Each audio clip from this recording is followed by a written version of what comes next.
Do you like the Dreamcast? I love the Dreamcast, and that's why I'm on a mission to complete every game on the system. There are almost 300 English language releases on the Dreamcast, so join me in my adventure to completing them all.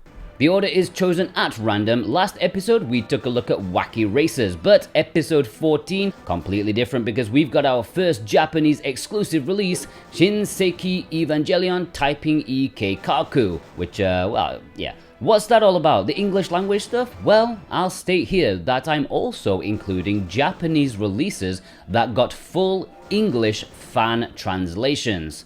And let me tell you, I don't worship God, I worship these people. They are doing God's work. The translators, the hackers, the editors, they are the true heroes. And this translation was led by Derek Pascarella, who is a legend in the Dreamcast community, at least I say he is. Thanks to him and his team for tackling so many Japanese exclusive games, all of which I will get to at some point in the future. Even the visual novels, which, I like visual novels, but they are going to absolutely tank my watch time. But sacrifices must be made if you're going on a mission, and I am on a mission. I made a donation to him and his team, and if you think my Patreon isn't worth it, then use that money and give it to him instead. I will put a link to his website below. Speaking of which, thank you to my Patreon supporters. Yes, I did pass on a bit of the money you gave me to Derek, but I promise you it was all in good faith because a dozen of these games, even more, wouldn't happen without him. And let's face it, when I make these videos, these might be the most interesting ones of the lot of them because for many of you, they are the unknown. So, what is it? Well, Shin Seiki Evangelion is a typing game for those learning either how to type or to perfect their typing skills. It starts off from simple key typing to saving the universe from alien stuff. By the way, I might be a nerd, but if you've watched my stuff over the years, you know there's something missing from my repertoire. I don't watch anime or cartoons. I never have done because Saturday mornings just didn't exist in my universe. So this Evangelion thing is well over my head. I have heard the name quite a lot, of course I have, but I couldn't tell you what Naruto or Luffy does in this series. I don't know, don't ask me about those two guys. Which is a pity since half the fun of this game would be seeing what dumb stuff they would do in a typing game, right? So, to beat this game, what can we do aside from, becoming a master typer? Well, on the main menu you can see there are 7 lessons as such with the final one locked. I guess we're going to go through them all, unlock that one, and beat that one too. Complete all the lessons like we're gonna school. Hey, you never know, I might be able to come out of this and live out my lifelong fantasy of becoming a courtroom typist. I bet they make absolute bankage. It is worth noting, to get this game running with my particular setup was a living nightmare. I genuinely spent more time getting this just to work properly than actually completing it. Being a Mac owner isn't the most pleasant of experiences sometimes, and it was a huge thorn in my side. In fact, I originally planned to veto this game until a later date because I just couldn't get it to work after hours and hours of just ripping my hair out. But just suddenly, out of nowhere, it started working. I thought, you know what, let's make the most of it. So here it is. Lesson 1 is kind of painful. Not because it's hard, but because it's too easy. Although you'll see I'm making mistakes here because this is probably the 5th time I've actually done this due to so many technical hurdles. I quickly realized in the end, it doesn't matter how you do unless you are technologically incompetent. Which I suppose in 2000, sure there'd have been tons of people who hadn't touched a keyboard, including myself. But in the modern era, this is baby stuff. And it's mind-numbing. I don't even care at this point, even though the first time I did it, which I don't have footage for anymore since I deleted it when I almost gave up on the damn thing, I actually tried really hard to be perfect, but you don't need to be perfect, it's not important. This just has you having your fingers in the right place. You're supposed to use specific fingers for these keys to make your placement better. But I'm almost 33 years old. You can't teach a cynical British dude new keyboard tricks. I don't care if I don't do it the best way, I do it the Jordan way. Also, why the hell is it so intent on making you use the semicolon all the time? If you say semicolon to someone these days, they would say, have you thought about seeing a doctor? We don't even know what one is, never mind how to use it. Why am I learning how to type it? Lesson 1 and all of its stages are the longest of the lot of them, and it just goes on and on and on, and I'm sure it would have been super useful to someone learning the basics. And I know what you're saying, why don't you skip it? I did. This is me playing it when I'd finished all the other lessons, but if you want to unlock the final level, you need to do these ones too. Thankfully, the other lessons are more interesting, if still a little underwhelming. All I'll say is, it's hardly typing of the dead in terms of fun factor. Can't wait to get to that one. Lesson 2 has you type in words which help you chase after a runaway monster thing. Just see the word in front of you and type it correctly. If you make a mistake, your mech will fall behind a little bit. There are 3 levels to this lesson, and they're all kind of the same. There's no variation.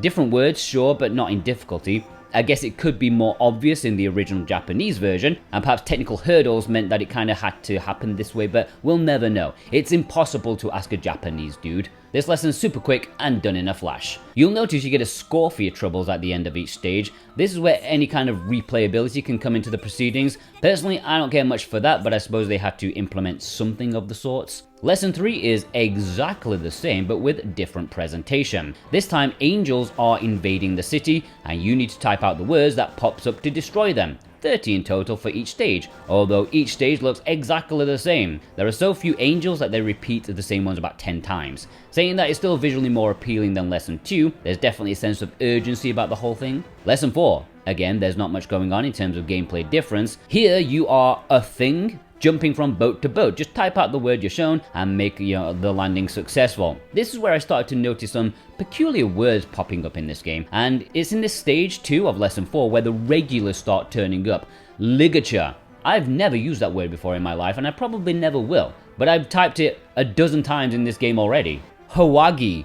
What the hell is a Hawagi, and why are you making me type it? Kamikaze, itemize, palisade. I don't know what happened, but from this lesson on, they just take the words from the same smaller pool, and I do think that is an issue. I mean, it's useful to learn the words if you're doing them over and over again, but it gets a bit tiresome typing litigate over and over again. Lesson 5 introduces a fun mode, a dance-off of sorts, but it also introduces a super weird quirk that I can only guess was unavoidable from the Japanese programming. They've had to square a circle of sorts. It's not easy to show because I'm typing so fast, but if you observe the section that I'm typing, you may notice that some of the letters are grouped together. Some are by themselves, some are paired up. And those paired up ones, if you need to delete something, like if you delete the paired up ones, it will delete both letters at once, which messes massively with your brain because after years of typing, your brain can't handle the idea of potentially deleting 2 letters at once, and sometimes only 1 letter. I mean, it's fine if you don't make any mistakes, but if you do make a mistake,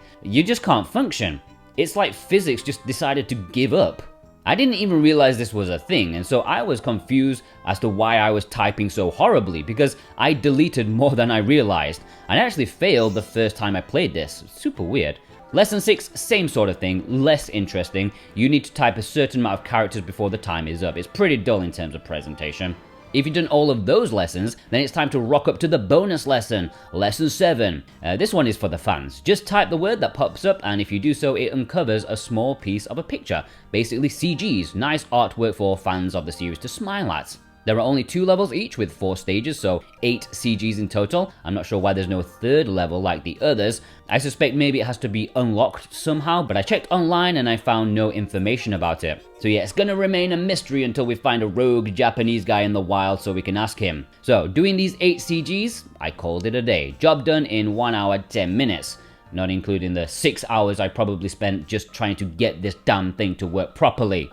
Overall, look, it's not exactly right to judge this as a game. I have to judge it more as a piece of learning software, maybe even an app that is gamified a little. In that regard, it definitely helped me a little bit, but it's uninventive in its minigames and there's no distinction between different levels or difficulty, meaning there's little point to having separate levels. I'd give it a 4 out of 10 in terms of fun. And the presentation, more like a 5 out of 10. You can tell it's a bit low budget, they didn't go much beyond what they needed to do, and 5, that's average, I think that's fair. In terms of difficulty, it's a 2 out of 10. It's for beginners and you'll get bored before you fail. If you're under the age of 40, you'll think this is for babies. But believe it or not, there is a sequel to this game on the Dreamcast and it's called Advance. So it's not for beginners. And before you panic about having to wait ages for that video, don't worry, it's coming soon because they were drawn close together. And it's totally not because I just wanted to strike while the iron is hot and, the games were actually working. Yeah, maybe it was because of that. But don't tell people, okay? So we'll see what that's all about in a few weeks. Next week's episode is actually a different import, however, another Japanese exclusive with a fan translation, Puyo Puyo N. You can even watch it right now on Patreon with the link in the description. Yeah, thank you. Thank you so much to my Patreon supporters over there, and especially big thanks to my super producers. Brent McLean, FF14 Best RPG, JCrod7776, Vey, Sven Nowlertz, Wixit, Josh Foot, and Alder SFC. Thank you for your wonderful, wonderful support.